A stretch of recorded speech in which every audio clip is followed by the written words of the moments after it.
Donald Trump ha decidido imponer aranceles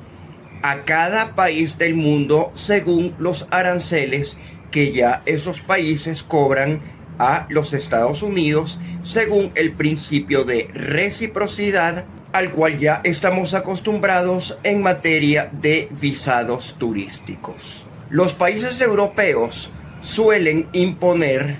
un impuesto de valor agregado del 20% a todos los productos, incluyendo productos americanos, y sin embargo cuando exportan a los Estados Unidos no se impone ese impuesto.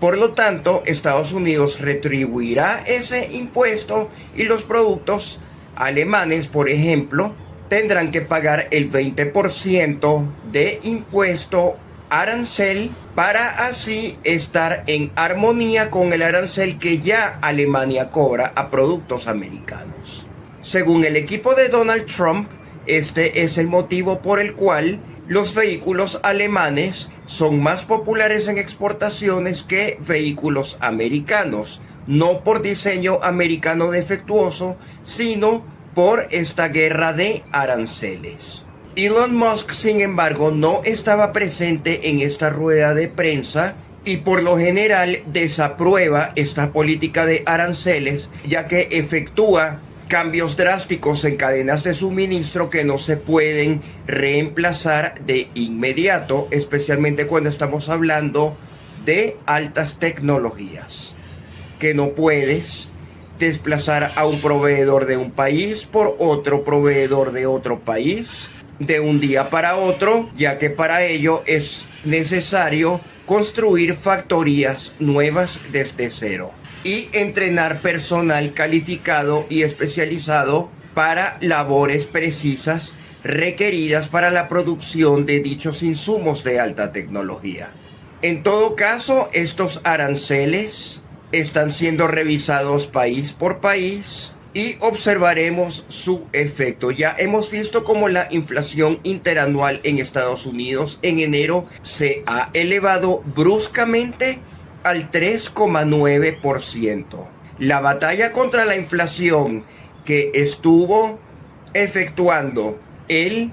responsable de la Reserva Federal, Jerome Powell, momentáneamente se revierte. Esperemos a las cifras de inflación del mes de febrero que serán publicadas en marzo, a ver si hay una nueva tendencia creciente hacia una inflación que ya se había domesticado o si simplemente fue un exabrupto o pico normal en estos casos de anomalía temporal que pronto se revierte a una baja en la inflación. Sin embargo, esta imposición de aranceles por lo general promueve carestía en productos, lo cual ha sido reconocido por el mismísimo Donald Trump. Lo que sí es cierto es que los países de la comunidad internacional siempre han estado imponiendo aranceles a una gran cantidad de productos de muchos países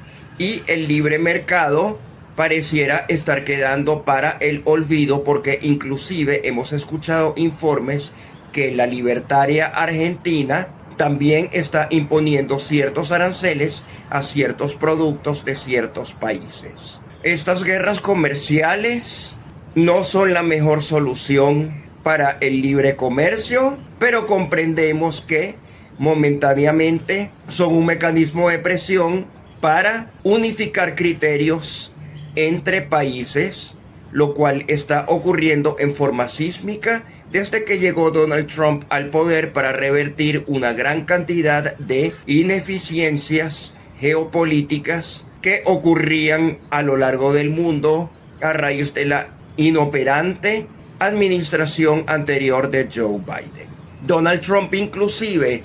ofrece a los países que imponen aranceles a productos de Estados Unidos que bajen dichos aranceles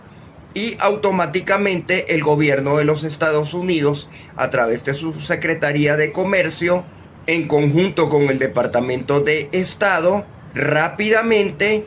reducirán los intereses americanos en contra de productos extranjeros al mismo nivel recíproco al cual estén dispuestos a reducir sus aranceles los demás países participantes. También ha sido efectuada una reunión bilateral en la Casa Blanca entre Donald Trump y el primer ministro de la India, Modi. La relación entre los Estados Unidos y la India como dos democracias antiguas se solidifica y es un intento para contrarrestar el creciente poderío económico de la China, que es vecina fronteriza con la India. Estados Unidos y la India intentan conjuntamente reclamar la supremacía en las tecnologías informáticas de inteligencia artificial. Estados Unidos además está comprometido en llevar energía nuclear para electricidad en hogares de la India, aunque suponemos que, como en todo tratado nuclear, como ocurre con Irán, siempre la excusa es un uso civil, pero en realidad el uso se torna militar, ya que se busca contrarrestar a los poderes nucleares de China y Rusia, que están en la vecindad geográfica centroasiática de la India. También Estados Unidos y la India se comprometen a desarrollar una ruta comercial compuesta por trenes, barcos, fibras ópticas para internet y puentes aéreos entre la India, Israel, Italia y los Estados Unidos, que, como sabemos, son todos firmes aliados geopolíticos en la lucha contra el comunismo y el terrorismo. Es refrescante escuchar cómo Donald Trump apoya con cifras todo lo que alude como políticas públicas, a diferencia de los políticos venezolanos, tanto del oficialismo como de la oposición funcional, como de la verdadera oposición, ninguno de los cuales presenta auditorías de malas gestiones en la utilización de recursos públicos o de recursos para campaña electoral o para campaña para derrocamiento de régimen. Hemos visto cómo los políticos venezolanos se han enriquecido a medida que pasan los años, mientras que Donald Trump, por el contrario, resultó $1 billón más pobre de lo que era cuando ingresó a la Casa Blanca por primera vez. Un político honesto en Venezuela es percibido como alguien tonto y que no dispone de burdel político. Por ello es tan necesario que en Venezuela, durante las venideras elecciones regionales, municipales y de diputados, nos abstengamos, porque ninguno de los políticos venezolanos que desea participar desea cobrar el triunfo legítimo que ganó nuestro presidente electo Edmundo González Urrutia, sino que están interesados en pasar la página para seguirle dando palo a la piñata y comiendo la torta de los recursos públicos venezolanos a través de contratación de personal que en muchos casos es ineficiente y cuyos resultados de gestión por lo general son inauditables, tal como está ocurriendo en los Estados Unidos, donde una gran cantidad de funcionarios públicos cobran sin ir a trabajar, poseen segundos y terceros trabajos en el sector privado y por supuesto serán despedidos en lo que sean identificados. No hay mucho de qué hablar respecto a la política venezolana, ya que, como todos sabemos, esto es un letargo. El oficialismo no sirve, la oposición no sirve, todos son mentirosos, sus promesas siguen incumplidas, ruedan fechas para culminación de objetivos y nos tienen 25 años, tanto el régimen como la oposición, ofreciendo y prometiendo cambios que nunca llegan, mientras se destrozan entre ellos argumentando que su propuesta política es mejor que la propuesta adversaria, cuando ambas son un desastre, porque lo único que hacen es enemistarnos a los venezolanos entre bandos irreconciliables, y nuestro nivel de vida paulatinamente decrece mientras el resto del planeta progresa. Entonces, en estos tiempos de calma política en Venezuela, donde la situación se ha estabilizado, es un adecuado uso de nuestro tiempo aprender de cómo la administración de Donald Trump está enfrentando tantos desafíos jurídicos, políticos y migratorios, cuáles son las soluciones económicas que se están proponiendo y cuáles son los métodos para obligar que las auditorías se lleven a cabo, y cómo lidiar con la resistencia del funcionariado que no desea ser despedido y que no desea que se descubra su corrupción, ya que probablemente los mismos métodos que han sido propuestos por Donald Trump, Elon Musk y su administración deberán ser calcados en Venezuela. También esperamos el día en que podamos también ofrecer reuniones bilaterales entre la presidencia de Venezuela y la presidencia de los países democráticos de la América Latina y el Caribe para acuerdos similares de libre comercio o de desarrollos conjuntos y eliminación progresiva de aranceles, ya que en los momentos actuales es una gran incertidumbre cómo funciona bilateralmente el comercio entre Venezuela y cada uno de nuestros países socios. Aun cuando el objetivo a largo plazo debería ser una reducción mundial de aranceles y que todos logremos competir con equidad y que los aranceles cobrados por un país sean equivalentes a los aranceles cobrados por otro país, la opacidad de las finanzas venezolanas es tan horrenda que posiblemente sea necesario resolver muchos temas intermedios antes de ocuparnos de tan interesante pregunta surgida a raíz de la actualidad que vemos hoy en los Estados Unidos. La secretaria de Inteligencia Nacional, Tulsi Gabbard, quien recientemente fue confirmada por el Senado para su cargo, se encuentra de viaje junto con Edmundo González Urrutia en la Conferencia de Seguridad de Múnich, a la cual, como sabemos, también asistirán el vicepresidente J.D. Vance y el secretario de Estado Marco Rubio. Este es el momento de la verdad para nuestro presidente electo Edmundo González Urrutia, quien tendrá a su disposición a la flotilla de alta dirigencia ejecutiva de los Estados Unidos para diálogos, acuerdos y pronunciamientos conjuntos. Existen rumores que Donald Trump no ha querido recibir ni entrevistarse con el presidente electo de Edmundo González Urrutia, y como sabemos, se han privilegiado las relaciones con la usurpación. Este es el momento de Edmundo González Urrutia para convocar a una revancha y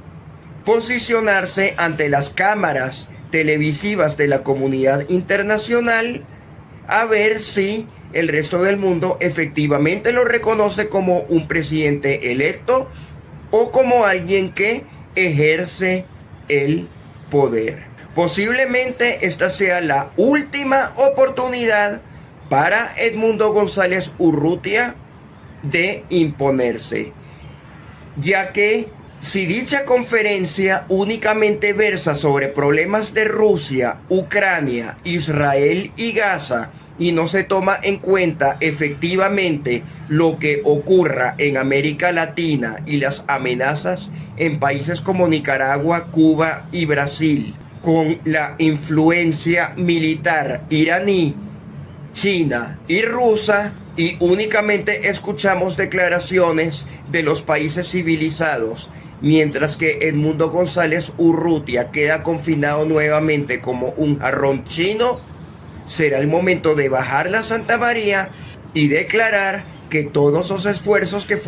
que hemos efectuado durante los últimos años fueron en vano como siempre, que los venezolanos nuevamente fuimos decepcionados, que nuevamente se nos convocó para hacer carne de cañón en marchas y capital político para votación para tarjetas electorales en elecciones no libres, y se reanudaría el ciclo de diálogo y elecciones trampeadas una vez más. Escuchábamos una entrevista recientemente al dirigente de la Mesa de la Unidad, Leopoldo López, y en esa entrevista no fueron dados detalles específicos acerca de cifras en la profundidad como lo hacen Donald Trump y su equipo. No disponemos, por ejemplo, de los registros informáticos de las transacciones criptográficas que fueron efectuadas como depósitos a dirigencias médicas que se ocuparon de distribuir ayuda humanitaria en Venezuela. Y por supuesto no tenemos registros de absolutamente más nada. Los políticos venezolanos suelen hablar con refranes, sin estadísticas, porque nos tratan a los venezolanos como unos estúpidos a quienes no nos gustan las matemáticas, y eso no puede ser. Inclusive Donald Trump se ha dado cuenta que eso en los Estados Unidos es un desastre. La calidad educativa de los Estados Unidos ha decrecido durante los últimos años, y en el último ranking entre países civilizados que comparten estas estadísticas, Estados Unidos está en uno de los últimos lugares entre las 40 naciones consultadas, y como siempre los mejores educados terminan siendo China, Suecia, Noruega, Finlandia y Dinamarca, quienes son excelentes en matemáticas y excelentes en idiomas. Mientras que en los Estados Unidos se gasta un dineral en el Departamento de Educación y carecen de resultados. Está de más decir que en Venezuela ocurre igual, e inclusive de un modo más exacerbado y lamentable. No nos podemos quejar que China sea una potencia económica y comercial, al igual que la India, ya que sus sistemas educativos son interesantes y dignos de ser copiados. Donald Trump se está dando cuenta que en Estados Unidos existe mucha corrupción, mucho incentivo a la drogadicción y mucho incentivo a la cultura superflua de actividades chocantes. Todo eso deberá ser reconsiderado, y en Venezuela también será necesario hacer lo mismo. En Venezuela a la gente no le gusta sacar cuentas. Cuando una transacción no cuadra, preferimos recurrir al borrón y cuenta nueva, y así quienes se han apropiado de fondos ajenos automáticamente resultan impunes. Necesitamos a una persona en Venezuela parecida a Elon Musk, que esté las 24 horas pendiente de en qué se utilizan los recursos públicos del gobierno y en qué se utilizan los fondos de campaña de la oposición. Si la oposición es incapaz de proporcionar al electorado pruebas fehacientes de cuáles son sus recursos, de cuáles son sus financiamientos y de quiénes son sus patrocinantes, podemos asumir que son unos corruptos y que solo quieren llegar al poder para robar. Y por ese motivo no estamos dispuestos a votar en las próximas elecciones regionales y locales, porque ninguna de las candidaturas alacránicas ha ofrecido un desglose de cómo piensan manejar la economía del país, más allá de una redistribución discrecional de fondos opacos que les sean asignados a última hora al régimen como premio por su participación divisoria de la unidad. Es importante que la oposición venezolana, conformada por los diferentes partidos que hacen vida en la plataforma unitaria y otras organizaciones que estuvieron involucradas en la campaña electoral victoriosa de Edmundo González Urrutia, se aboquen a presentar auditorías financieras a disposición del electorado venezolano. Y no pueden llegar con la excusa que el venezolano es un elector inculto, bruto, ignorante, que no le interesan temas matemáticos, porque siempre habrán personas duchas en temas económicos, financieros y matemáticos que estarán muy dispuestos a explicar los resultados de dichas investigaciones en lenguaje vulgar al vulgo. Porque el vulgo también tiene relaciones de amistad con gente preparada, ya que todos somos venezolanos y todos estamos indignados con los malos manejos económicos tanto del gobierno y de la oposición. Hemos llegado a la conclusión que todos son corruptos, nadie se salva, y estamos esperando ansiosamente que salgan detallados los informes procedentes de la USAID para triturar a todo el régimen y a toda la oposición por su apropiamiento indebido de recursos que debieron habernos llegado a los venezolanos. Mientras que con la Chevron hay cierta garantía de algo de transparencia y confiamos que las erogaciones financieras que le haga Chevron al régimen de Venezuela comiencen a ser auditadas, ya que ellos son los primeros interesados en que no les sea revocada la licencia. De todos los problemas financieros que tiene Venezuela, la presencia de Chevron en la explotación de petróleo es posiblemente el problema menos agudo, ya que somos nosotros los venezolanos quienes hemos nadado en un mar de corrupción durante la Cuarta y Quinta República, y si no nos ponemos las pilas, seguiremos siendo corruptos durante la Sexta República. Por lo cual la sugerencia es ocuparnos más de aprender estas estrategias geopolíticas